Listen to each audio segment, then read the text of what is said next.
भूत, शैतान और आत्माएं, इन सब चीजों पे हर इंसान विश्वास नहीं करता। कुछ लोग ऐसे होते हैं जिन्हें ये एक्सपीरियंस होता है और कुछ लोग बोलते हैं अरे फालतू बातें हैं, कुछ नहीं होता। मगर जिनके साथ ऐसा होता है वो ये जानते हैं कि ये एक्सपीरियंस कितना ज्यादा भयानक और ट्रॉमेटिक होता है। और यही एक्सपीरियंस किया एक 8 साल की बच्ची ने, जो अब यंग हो चुकी है और बहुत ही डरते डरते अपनी कहानी को सुना रही है। कैसे हैं दोस्तों आप सब? आई होप आप अपने घरों में सेफ और सिक्योर रह रहे होंगे और खुश होंगे। मेरा नाम है आर्यन और आप देख रहे हैं एब्सोल्यूट हॉरर। यहाँ मैं आपसे जुड़ी रियल और कुछ ऐसी अनकही अनसुनी कहानियां सुनाता हूँ जिनके बारे में ज्यादा लोगों को नहीं पता होता। अगर आप भी मुझसे अपनी कहानी को शेयर करना चाहते हैं तो इस मेल पे जरूर शेयर करिए और अपनी कहानी को डिटेल में मुझे समझाइए। साथ ही साथ अगर कोई प्रूफ्स भी हो तो वो भी मुझे अटैचमेंट में ऐड करके भेजिए, ताकि मैं आपकी कहानी को बिल्कुल रियल तरीके से और जितना अच्छे से हो सके इस चैनल पर बता सकूं। चलिए अब वीडियो को शुरू करते हैं।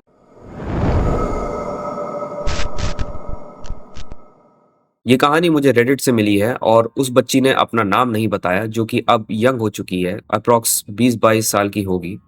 तो लेट्स से उस बच्ची का नाम अभी तान्या है। जब तान्या महज 8 साल की थी तब उसकी मदर एक सिंगल पेरेंट थी जो अकेले तान्या का ध्यान रखा करती थी। स्कूल के लिए तैयार करना, घर संभालना, हर काम उन्हें ही करने होते थे। तान्या का एक छोटा भाई भी था जिसका नाम था अंश, और वो सब लोग एक एमपी के छोटे से गांव में रहा करते थे। वो लोग वहां पे एक कम इनकम वाले घर में रहते थे, मतलब जहाँ की थोड़ी लोकेलिटी भी अच्छी नहीं थी और वहां का रेंट भी इसी हिसाब से काफी ज्यादा कम था, क्योंकि अकेले तान्या के मदर को सारे एक्सपेंसेस देखने पड़ते थे। तो इसी वजह से उन लोगों के पास कोई और ऑप्शन भी नहीं था। और उनका अपार्टमेंट इतने ज्यादा बैकवर्ड एरिया में था जहाँ पे ऑलमोस्ट डेली क्राइम्स या फिर कुछ न कुछ सीन्स होते रहते थे। तो उन लोगों को काफी ज्यादा संभल कर अपनी जिंदगी के साथ जीना पड़ता था और एक तरह से आप कह सकते हैं कि सर्वाइवल मोड में ही जीना पड़ता था। कई इंसिडेंट्स वहां लोगों के साथ हुआ करते थे, मगर ये स्पेशल इंसिडेंट तान्या अपनी जिंदगी से कभी भी भुला नहीं पाई। एक रात, जो कि एक यूजुअल रात थी, कंप्लीटली नॉर्मल थी। तान्या वहीं रात के 10 से 11 बजे के बीच बेड पर सोने पहुंच जाती है, क्योंकि सुबह जल्दी उठकर स्कूल होता था। तान्या के बेड का फेस डायरेक्टली एक कमरे के डोर के सामने फेस होता था। तान्या को डर लगता था दरवाजे की तरफ देखकर सोने में, इसलिए वो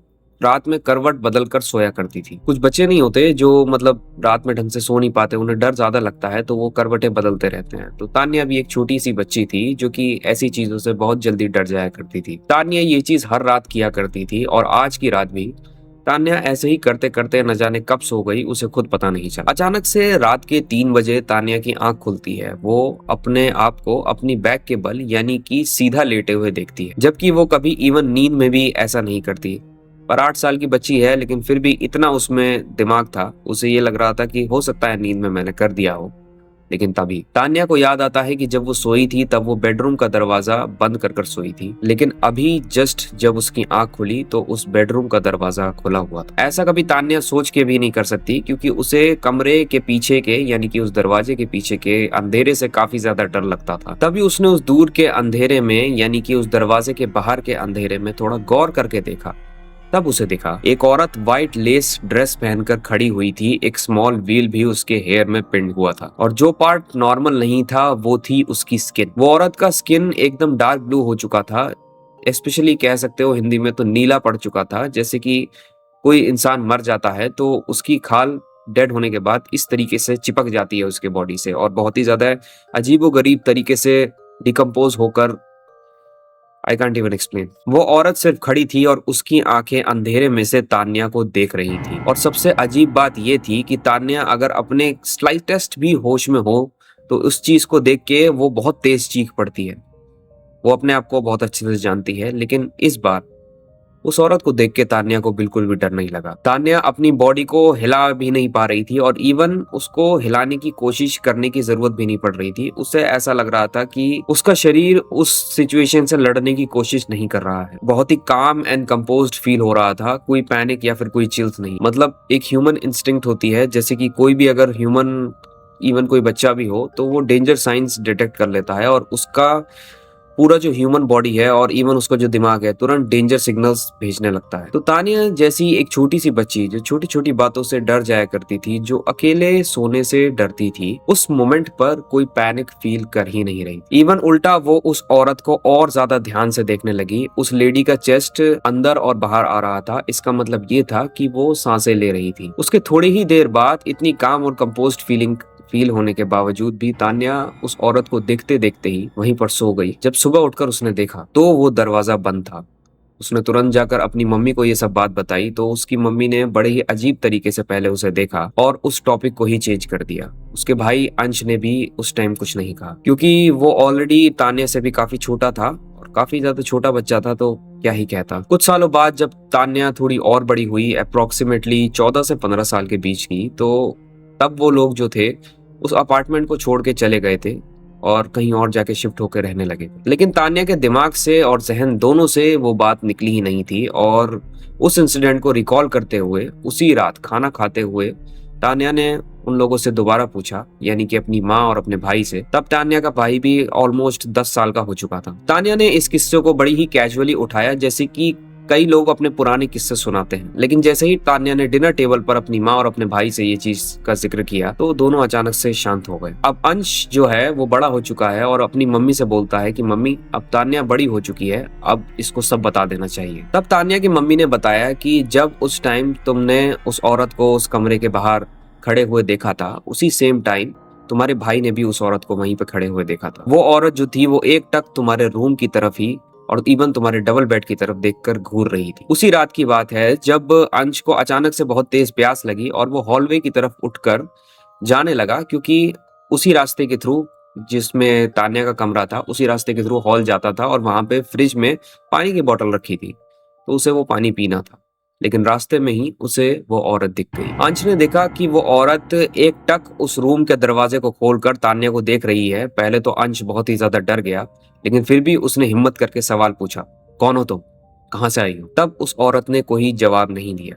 तब अंश को बहुत ही ज्यादा डर लगा। उसे लगा कि कुछ होने वाला है। अंश तुरंत उल्टे पांव भागा, क्योंकि वो अपनी मम्मी के साथ सोता था, और उसने अपनी मम्मी को उठाया और बोला कि मम्मी, तान्या के रूम के सामने एक बहुत ही अजीब सी दिखने वाली औरत खड़ी है। तब जैसे ही मम्मी वहां डरते डरते देखने आई, पहले तो उन्हें ये लगा कि कोई चोर वोर होगा, क्योंकि उस एरिया में क्राइम्स भी होते थे, तो उन्हें उस वक्त यही लगा। पर जब वहां जाकर देखा, मुश्किल से 10-15 मिनट, 10 मिनट भी नहीं हुए होंगे, तान्या का रूम बंद था और वहां पे कोई भी नहीं था। ये सब देखकर तान्या की मम्मी बहुत ही ज्यादा डर गई। और जब नेक्स्ट डे तान्या ने ये चीज उन दोनों से पूछी तो वो चाहकर भी इस चीज को नहीं बता पाई। लेकिन आज बता रहे हैं, क्योंकि आज वो लोग बहुत साल पहले ही उस एरिया को छोड़ चुके हैं। तान्या की मम्मी बताती हैं कि उन्होंने उसके बाद और ध्यान से पूजा पाठ करनी शुरू कर दी थी, क्योंकि वो इस चीज को समझ चुकी थी। और धीरे धीरे वो औरत उन लोगों को दिखनी बंद हो गई। लेकिन जब तक वो लोग उस अपार्टमेंट में रहे, तब तक वो डर उनके जहन से निकल नहीं पाया। वो रोज रात को डर डर के सोती थी और ये सोचती थी कि मेरे बच्चों को कुछ ना हो जाए।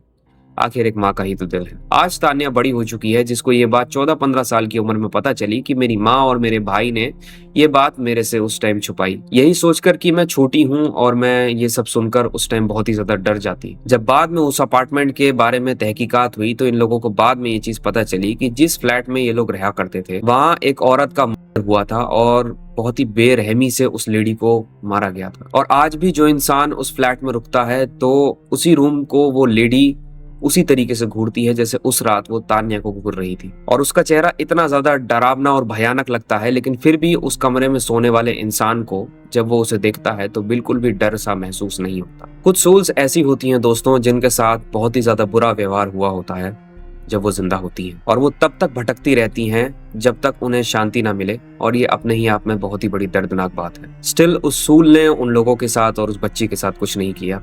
भगवान उनकी आत्मा को शांति दे। आई होप दोस्तों आपको ये कहानी पसंद आई होगी। अगर पसंद आई है तो प्लीज मेरे चैनल एब्सोल्यूट हॉरर को सब्सक्राइब करना ना भूलें, क्योंकि बहुत ही जरूरत है मुझे आपके सपोर्ट की इस चैनल पे। साथ ही साथ मैं फिर से बताना चाहूंगा कि अगर आप अपनी कहानी मुझे भेजना चाहते हैं तो इस मेल पे मुझे जरूर भेजिए। मेरा नाम है Aryan, you are watching absolute horror and I will sign out.